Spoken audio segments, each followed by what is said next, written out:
오늘 우리에게 주시는 하나님 말씀은 창세기 27장 41절부터 28장 5절까지 말씀입니다. 구약성경 40면 창세기 27장 41절부터 28장 5절까지 말씀입니다. 이 계시의 말씀을 제가 받들어 읽어드릴 때 살아계신 주님의 음성 들으실 수 있기를 바랍니다.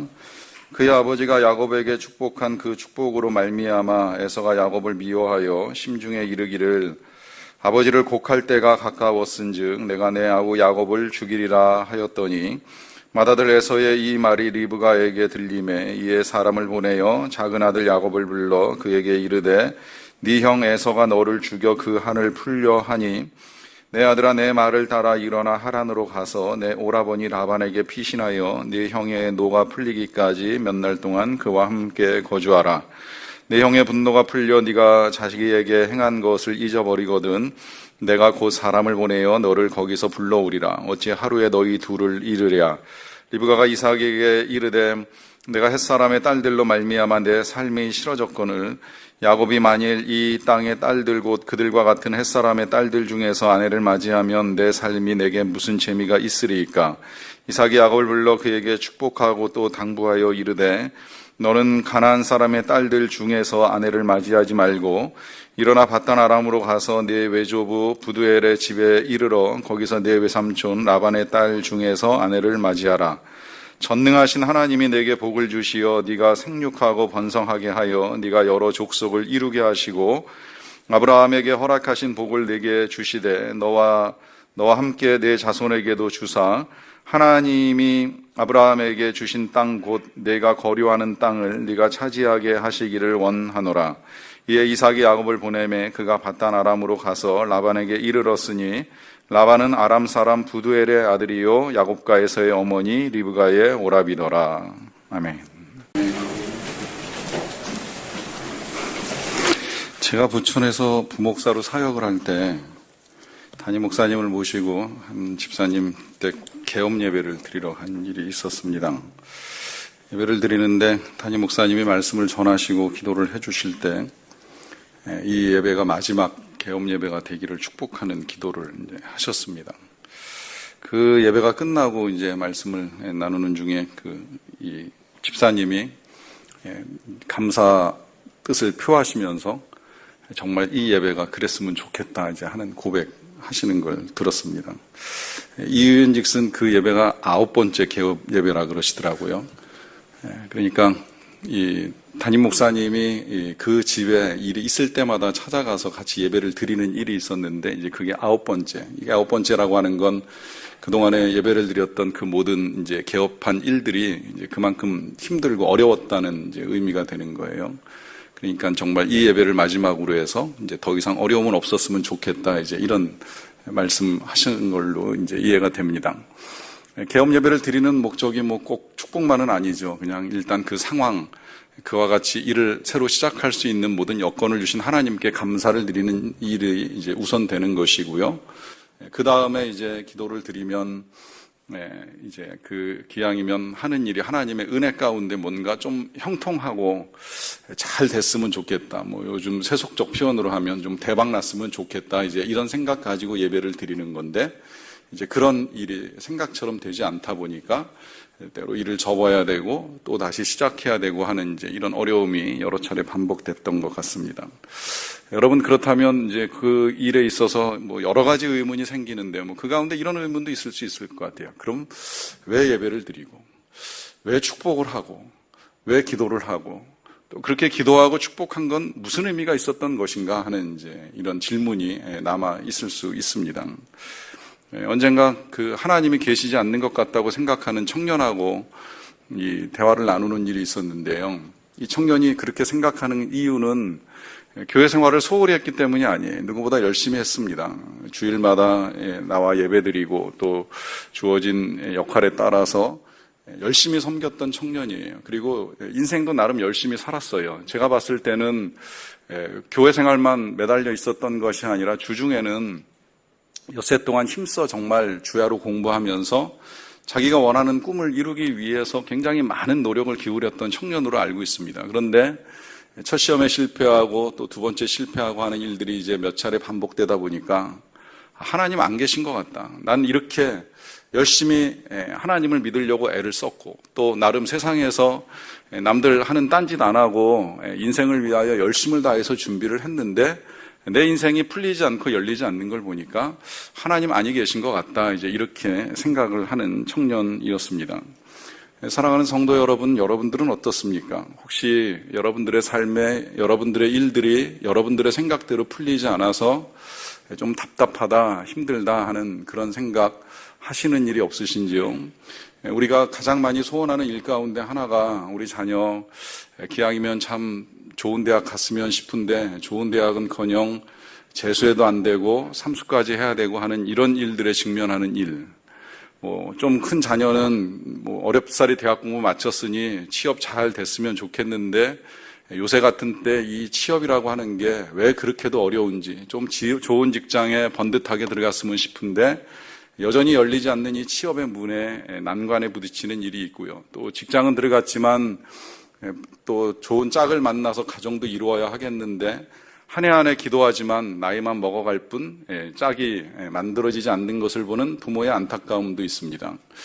또 그 이외에도 새롭게 시작하는 일들이 앞서 말씀드린 그 집사님처럼 좀 잘 풀리고 했으면 좋겠는데 이제 그 일이 풀리지 않아서 여전히 답답함에 놓여 있는 분들도 계실 것이고요.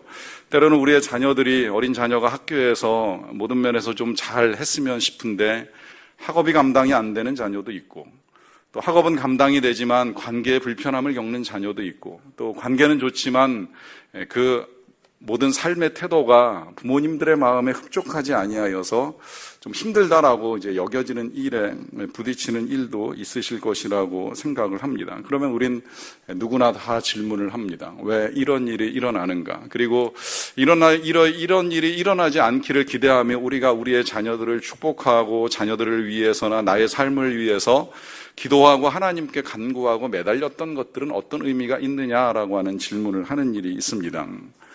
우리가 지난주의 말씀 속에서 야곱이 아버지에게 축복을 받은 이 일련의 과정들에 관한 말씀을 나누었습니다. 그 과정은 아시겠지만 쉬운 건 아니었어요. 물론 이제 워낙 그 축복 자체가 크고 귀했기 때문에 과정도 어려웠다고 생각이 되는데요. 이 축복도 물론 다 똑같다고도 생각할 수 있습니다만 지난주에 말씀드린 대로 야곱이 아버지께로부터 얻으려고 했던 축복은 가장 크고 귀하고 대단한 축복입니다. 이걸 이제 그렇게 여겼기 때문에 야곱은 몸에다가 털을 붙이고 형처럼 위장을 하고 아버지를 속이고 또 나가 있는 형이 들어오기 전에 일을 서둘러서 이 일을 끝내야 된다라고 하는 심리적 압박과 부담감 속에 아버지의 축복을 받아내는 일을 했고요. 또 이 일을 하기 위해서 그의 어머니 리브가는 남편을 속이고 또 맏아들을 배제하고 야곱을 설득해서 거기 더하여서 혹시 이 일에 저주가 생길 것 같으면 내가 감당할 거라고 하는 각오까지 하면서 이 아들 야곱에게 축복을 주기 위해서 온갖 애를 쓰고 그래서 야곱으로 하여금 아버지께 축복을 얻어내는 일을 이제 할 수 있도록 도와주었습니다. 자, 그 다음에 결과가 어떻게 되었을까요? 또 어떻게 되어야 한다고 생각을 합니까? 그렇게도 힘든 과정들을 통해서 정말 그 크고 귀하고 대단한 축복을 받았다고 하면 그 다음에 진짜 말 그대로 열려야 되잖아요. 풀려야 되잖아요. 형통해야 되잖아요. 뭔가 일이 이제 해결돼야 되잖아요. 그렇게 돼야 될 것 같은데 오늘 본문을 보면 우리가 생각하는 것과는 이제 전혀 다른 일들이 이루어지기 시작을 하는데 먼저 이 일을 뒤늦게 알게 된 이제 그 야곱의 형 에서의 반응부터 잠깐 보겠습니다. 41절 말씀입니다. 그의 아버지가 야곱에게 축복한 그 축복으로 말미암아 에서가 야곱을 미워하여 심중에 이르기를 아버지를 곡할 때가 가까웠은즉 내가 내 아우 야곱을 죽이리라. 요 말씀 속에서 일단 이제 야곱이 겪는 두 가지 일이 이제 분명하게 드러납니다. 하나는 형한테 미움을 받는 것이고, 그 다음에 그 미움으로 인하여서 형에 의해 죽임을 당할 수도 있는 이제 위험한 상황에 놓이게 된 거예요. 이것이 그렇게도 축복을 받기 위해서 애써서 축복을 받아낸 야곱이 겪게 된 첫 번째 일입니다. 형제 간에 불화가 생기고 형으로부터 미움을 받고 그 미움은 그냥 나쁜 자식 이 한마디로 끝나는 그런 미움이 아니라 아버지 돌아가시고 나면 죽일 것이다. 참 여기 아이러니해요. 아버지 돌아가실 때 기다리는 건 효성스러운 것 같은데 또 돌아가시고만 나면 죽일 거다라고 하는 건 진짜 아버지를 귀하게 여기는 마음인가 하는 의문이 들 정도로 아이러니한 이 상황에 지금 야곱은 죽을지도 모르는 이제 위험 앞에 직면을 하게 되는 거예요. 그러다 보니까 이제 이걸 알게 된 그 어머니 리브가가 다시 야곱을 불러가지고 전하는 말이 42절부터 44절까지 이렇게 기록되어 있습니다. 맏아들 에서의 이 말이 리브가에게 들림에 이에 사람을 보내어 작은 아들 야곱을 불러 그에게 이르되 네 형 에서가 너를 죽여 그 한을 풀려 하니 내 아들아 내 말을 따라 일어나 하란으로 가서 내 오라버니 라반에게로 피신하여 네 형의 노가 풀리기까지 몇 날 동안 그와 함께 거주하라. 말씀에서 보면 일단 야곱은 죽음을 면해야 하겠기에 이제 리브가는 이 야곱을 자기 오라버니가 살아있는 동네로 이제 떠나보내는 일을 하게 됩니다. 자, 이 상황, 축복을 받고 결국 이 야곱이 겪게 되는 상황은 이제 떠나가는 것이고 또 리브가가 원했던 그 축복을 야곱에게 받게 하고 난 다음에 겪게 되는 일은 떠나보내야만 하는 이제 일에 직면하게 된 거예요. 이 떠나보냄이라고 하는 것이 그렇습니다. 지금도 우리는 우리 자녀들이 좀 더 나은 배움을 위해서 유학을 보내는 일이 있습니다. 때로는 뭐 정말 어학을 위해서 조기에도 유학을 보냅니다. 또 일부러 뭐 어학 연수를 보내는 일도 있고요. 뭐 그런 일 아니라고 한다면 또 필요에 따라서는 정말 이제 뭐 좋은 나라에 가서 공부하고 또 그 나라에 정착할 수 있으면 정착해서 살아가도록 그런 일을 부모들이 도와주는 일도 있습니다. 그리고 지금도 우리나라에는 이제 외국에서 어려운 나라에 살고 계시는 분들이 우리나라에 들어와 가지고 돈을 벌어서 가게에 보탬이 되고자 하기 위하여서 땀 흘리며 수고하는 이주 노동자들이 있습니다. 근데 이 모든 일들은 목적이 나름 그래도 다 긍정적이에요. 가족과 헤어지는 아픔 있지만 그럼에도 불구하고 뭔가 분명한 목적, 좋은 목적을 가지고 뭐 유학을 떠나기도 하고 이민을 가기도 하고 노동을 위해서 거처를 잠시 옮기는 일이 있습니다. 그런데 지금 이제 이 야곱이 부딪혀야 되는 상황은 이런 거하고는 전혀 관계가 없어요. 그는 지금 무슨 외국어를 특별하게 더 배우기 위해서 집을 떠나야 되는 거 아닙니다. 또 돈을 벌어야 될 만큼 가정 형편이 어려워가지고 집을 떠나야 되는 그런 상황도 아니에요. 오직 한 가지, 아버지에게 축복을 받았다는 이유, 그리고 그 축복 때문에 형이 미움을 가지고 그 미움으로 죽일 수 있다라고 하는 이 형제의 불화에 부딪히면서 이제 야곱은 떠나야 되고 리브가는 떠나보내는 이제 그런 상황에 직면하게 되는 거죠. 자, 이 일이 왜 일어날까요? 여러분, 이 일의 원인도 우리가 좀 진단을 해볼 필요가 있는데요. 이 일의 근원, 굳이 이 사람에게서 찾자라고 하면 리브가 책임이 좀 큽니다. 리브가가 제가 지난주에 이제 집념의 여인이다 이제 이런 표현을 사용을 했는데 여러분 분명히 오늘 이 시간에 정리를 해드립니다마는 집념과 집착을 구분하십시오. 집념은 나쁘지 않다고 말씀을 드렸습니다. 이게 일부분 하나님의 성품이라고 말씀을 드렸어요. 우리를 향한 하나님의 집념, 우리를 절대 포기하지 아니하시는 하나님의 집념, 그 집념 때문에 우리가 택함을 받고 우리가 하나님의 나라에 들어갈 때까지 하나님의 인도하심을 받는데 이 집념이 왜곡이 되면 이게 이제 집착으로 나타나는 겁니다.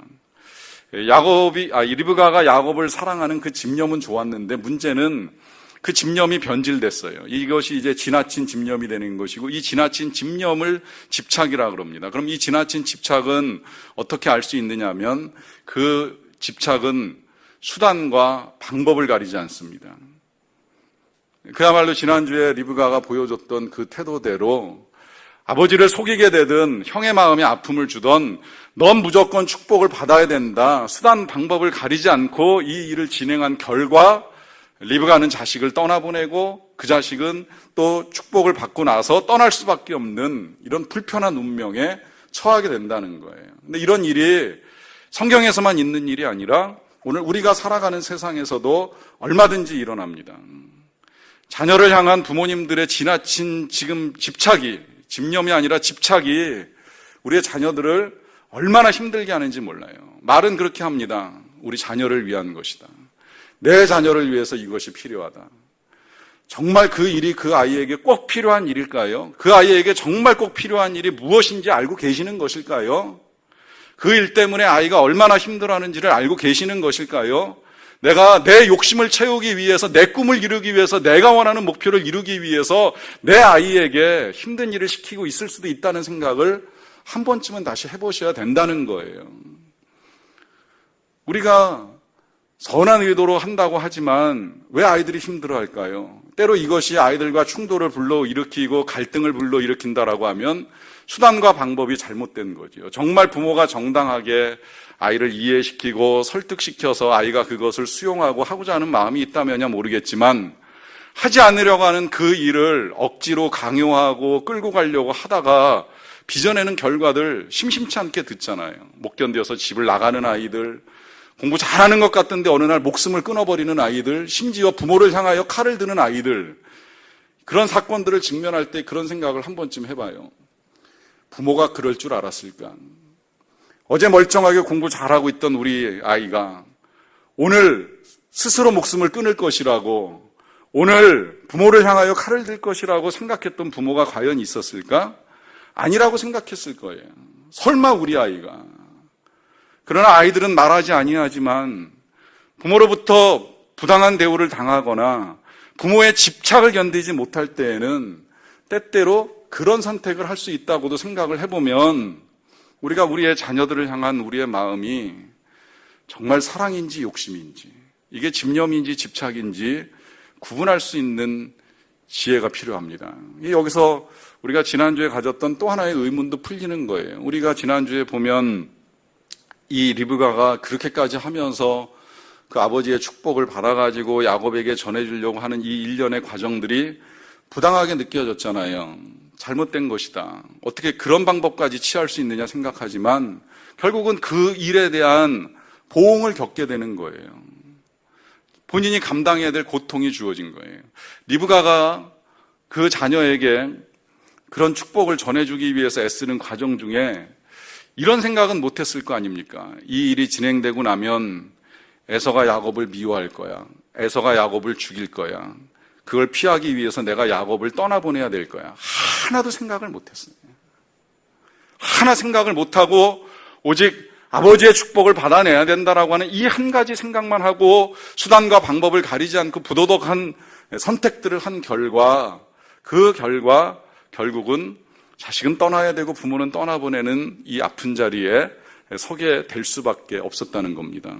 여러분, 여기서 이제 우리 인간의 한계, 또 인간의 책임, 인간이 저지른 선택과 이제 그에 따르는 결과들을 우리가 겪게 되는데요. 그래도 절망하지 마십시오. 때로 우리의 선택이 어리석거나 또 우리의 선택이 잘못되고 또 우리가 선택한 일들에 대한 책임이 좀 힘들고 부담스럽게 느껴지는 일이 있을 수는 있습니다. 하지만 절망하지 마셔야 되는 건 이제 이런 상황 속에서 우리 하나님께서 하시는 일이 있다는 거예요. 이 상황에서. 그리고 그 하나님이 하시는 일을 보기 이전에 이 사람들, 지금 이 가문의 사람들이 보여주는 또 하나의 태도를 좀 봐야 될 필요가 있는데요. 그것은 이 일 이후에 그 누구도 여전히 그들이 행한 축복과 기도를 우습게 생각하지 않는다는 겁니다.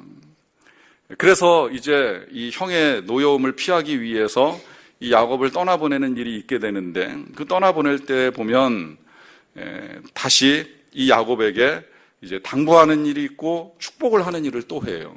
일단 당부하는 걸 먼저 보게 되면, 당부하는 건 그냥 간단해요. 아무 여자나 만나지 마라. 너 멀리 간다고 해서, 외롭다고 해서 아무 여자나 만나지 말고 가문 안에 꼭 기왕이면 삼촌의 딸 중에 한 명을 아내로 맞이했으면 좋겠다라고 하는 부탁을 하나 해요. 그리고 그 아들은 그 부탁에 순종해서 이제 삼촌의 딸을 아내로 맞이하는 일이 있게 되는데, 이제 그 다음에 한 가지 또 하는 일이 축복이라는 거예요. 그냥 저 나름 그런 생각 잠깐은 해봤어요. 자, 축복받다가 집 떠나야 되는 불가피한 일이 생겼어요. 축복받으려고 애쓰다가 미움받고 죽을 상황에 놓였어요. 그러면 아들 입장에서 그냥 뭘 또 축복을 하시려고 그러냐고, 내가 지금 또 축복을 받아야 되느냐고, 축복받아가지고 내 상황이 지금 이렇게 됐는데 왜 아버지 또 나를 축복하시려고 하느냐고 하는 말을 하지는 않는다는 거예요. 다시 축복하고 그 축복을 수용합니다. 그래서 다시 한번 이 이삭이 야곱을 축복하는 일이 있는데, 이제 이 축복 속에는 일반적인 축복과 그 특별한 축복이 담겨 있는데요. 먼저 일반적인 축복을 보겠습니다. 28장 3절 말씀입니다.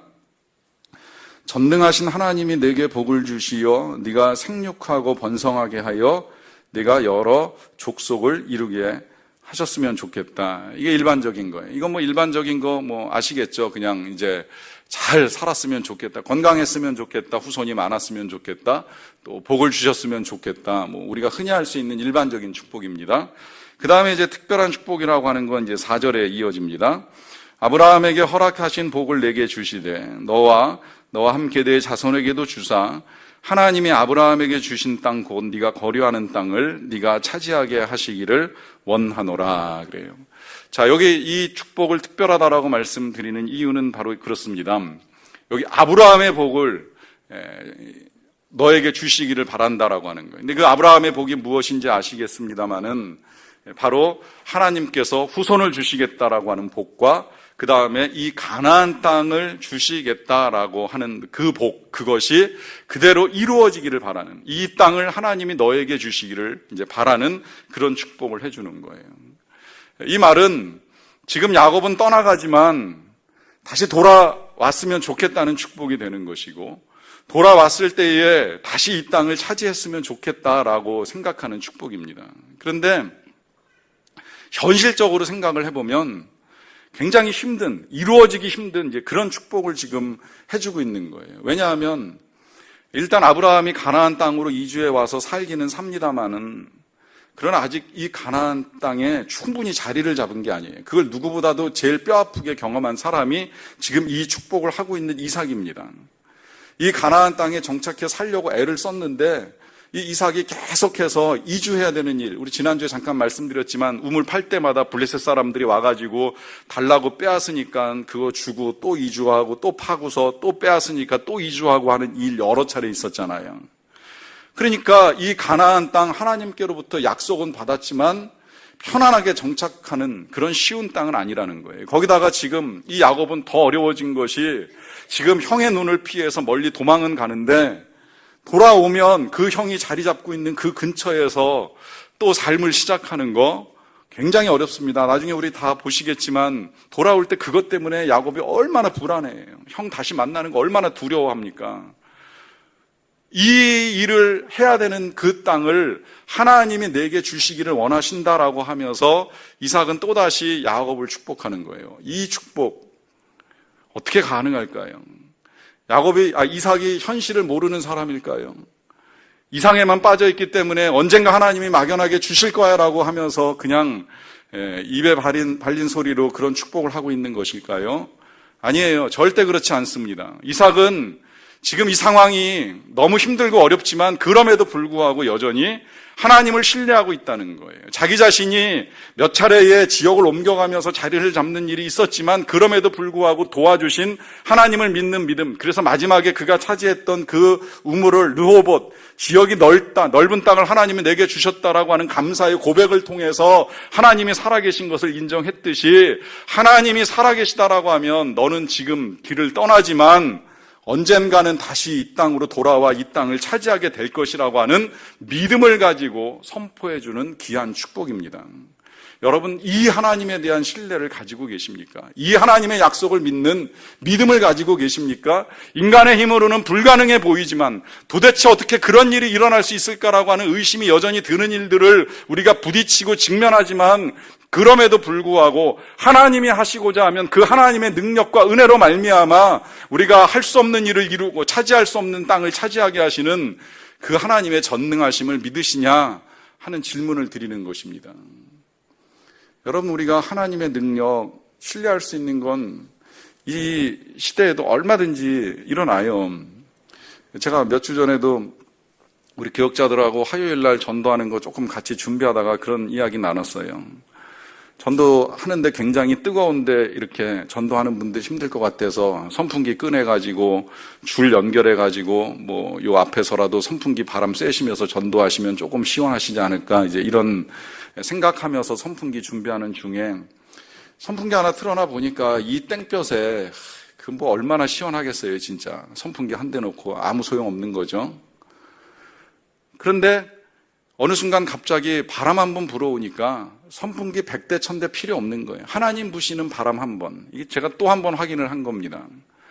제가 그런 이야기 하잖아요. 왜 가뭄에 농부가 물통 들고 아무리 물 떠다가 자기 밭에 그 물 채우려고 애를 써도 하나님이 소나기 한 번 내려주시는 것만 못한 거예요. 수백 번 물 떠다 날르느니 하나님이 비 한 번 내려주시면 되는 거예요. 겨울에 아무리 눈 치우려고 이것저것 삽들고 빗자루 들고 애써도 하나님이 봄볕 한 번 내려주시면 그 눈들 다 사라져 버려요. 이 여름에 또 그런 경험 또 하게 되더라고요. 무척 덥잖아요. 그런데 하나님이 장맛비 한 번 확 쏟아져 주시면 수백 대 에어컨 필요 없을 만큼 집이 서늘해지는 거예요. 모든 집들이 다 서늘해지는 거예요. 그러니까 하나님의 능력이 얼마나 대단해요. 우리 인간의 힘이 얼마나 하찮아요. 그 하찮은 힘을 가지고 힘쓰고 애쓰고 하는 건 물론 필요하겠지만, 그러나 그보다 더 능력 많으신 하나님을 믿고 맡기는 그런 믿음.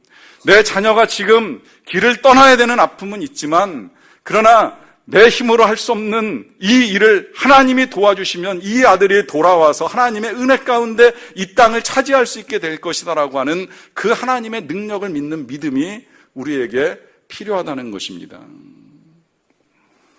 그런 믿음을 가지고 이 야곱을 떠나보내는데요. 결론부터 미리 보자면 이 야곱의 삶이 어떻게 되는지 아시죠? 이 야곱이 정말 축복대로 기가 막힌 인생이 돼요. 그 이름 바뀐 거 아시잖아요. 이 야곱이라는 이름, 비열한 자, 배신자, 남을 속이는 자라고 하는 이름이 나중에 이제 이스라엘, 하나님과 싸워 이긴 자, 하나님의 왕자라는 뜻도 가지고 있는 것인데, 그 이름이 지금까지도 존재하는 이름이 됩니다. 그 이름뿐만이 아니라 그 자녀 12명, 그 야곱의 밑에서 태어난 자녀도 번성했지만 또 이 자녀들이 다 각 지파, 이스라엘 12가문의 조상이 돼요. 지금도 이스라엘은 그 12지파에 따라 자기의 소속과 신분을 구분합니다. 어느 지파 소속이냐. 지금 또다시 이스라엘이 레위 지파 사람들 추려내는 작업을 이제 해낸다고 하는데, 그렇게 귀하게 여길 만큼 이 12명이 대단한 아들이 됐어요. 거기다가 그가 이 삼촌네 집에 가서 얻게 된 그 부는 나중에 돌아올 때에 그 형과 충분히 나눠도 될 만큼 정말 넉넉한 부를 이루어가지고 돌아오죠. 거기에 그 12명의 아들들 중에 한 명은 당대 가장 강대국이었던 이집트의 국무총리까지 되는 영광을 누리게 됩니다. 이 땅에서 따지자고 한다면 그 이상 더 얻을 수 없을 만큼 풍성한 복을 누리게 되는 것이죠. 그런데 여러분, 우리가 이 구약 성경을 읽을 때에 성경을 읽는 관점 중에 주의하셔야 될 건 뭐냐면, 구약 성경은 하나님이 우리에게 약속하신 것을 이 땅, 우리가 살아가는 이 땅에서 이루시는 걸 그대로 다 보여주셔요. 전쟁을 치를 때 어떻게 승리를 하는지, 또 축복을 할 때 하나님이 어떻게 응답해 주시는지, 기도하면 어떤 역사가 나타나는지를 가시적으로 구약은 다 보여줍니다. 현실 세계도 귀하게 여기시고, 또 아직 보이지 않는 세상에 대한 믿음이 적었던 시대이니까 이제 보이는 일들을 통해서 보이지 않는 하나님의 실제를 먼저 보여주시는 작업을 구약에서 해오신 거예요. 그럼 신약 시대를 살고 있는 우리에게 그런 것들이 어떤 의미이냐? 여러분, 이제 우리는 그런 보이는 것들이 우리의 눈에 보이지 않아도 보이지 아니하시는 하나님을 믿을 수 있어야 되고, 또 보이지 아니하시는 하나님이 하시는 일을 믿을 수 있어야 되고, 또 그 보이지 아니하시는 하나님이 우리를 위하여 약속하고 계신 것들을 믿을 수 있어야 된다는 것. 그 약속하고 계신 것들이 무엇이에요? 바로 우리가 요새 수요일 날 배워나가고 있는 새하늘, 새 땅, 새 예루살렘입니다. 부활이요 영생이요 천국입니다. 이게 지금 우리의 눈에 다 보이지 않지만 그러나 분명히 하나님이 약속하셨고 하나님이 말씀하신 것이기에 언젠가 우리의 눈앞에 드러날 것이고 그 눈앞에 드러나는 날 우리 앞에서 성취된 그 하나님의 놀라운 일들로 말미암아 우리가 감사하고 찬송할 날이 오게 될 것이라고 하는 것입니다. 이걸 믿는 믿음을 가지고 살아나가는 동안에 우리가 이 땅에서 이제 이런 아픔을 겪는 거예요. 떠나보내는 아픔, 떠나야 하는 아픔, 상실의 아픔, 이별의 아픔, 고독에 처해지는 아픔, 또 이루어지지 않는 일들로 말미암는 아픔. 그러나 여기 이 자리가 끝이 아닙니다. 이 순간이 끝이 아닙니다. 하나님이 살아계십니다. 우리를 사랑하시고 우리를 위하여 능력을 행하실 수 있는 하나님이 살아계십니다. 그 하나님이 우리를 위하여 이루실 그 놀라운 일들에 대한 믿음을 가지고 나아가시기를 간절히 축원합니다. 같이 기도하겠습니다.